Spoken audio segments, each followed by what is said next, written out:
On August 28, a U.S. Air Force B-52 Stratofortress bomber flew through international airspace over the Black Sea.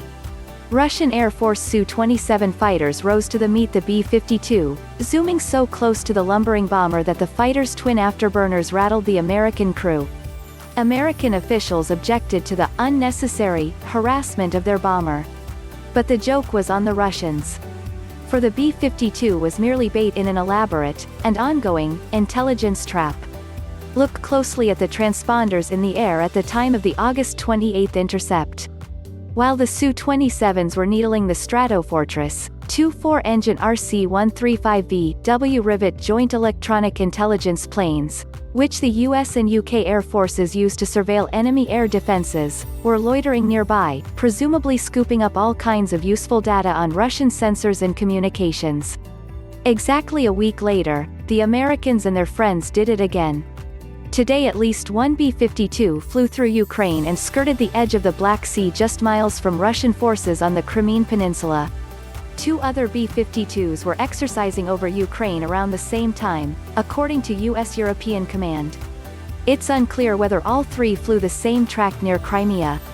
A pair of RC-135VWs meanwhile flew over the Black Sea, close enough to Crimea, and to the B-52, to intercept signals from any Russian radars tracking the bomber. All this is to say, it's clear that the United States and its NATO allies aren't just showing off.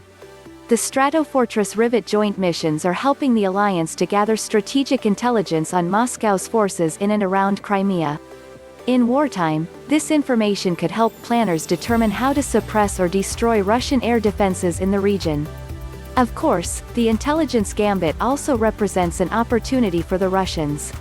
It's not every day that the Kremlin gets a chance to practice detecting, tracking and intercepting American bombers flying practice runs on Crimea. The B-52s probing the Black Sea are part of a contingent of 6 bombers that deployed from Minot Air Force Base in North Dakota to the Royal Air Force Base at Fairford on August 22. The 8-engine bombers flew over the Arctic, where the Russian Navy recently staged a mock amphibious landing, around the same time as a rarely seen U.S. Navy submarine, USS Seawolf, also passed under the North Pole ice.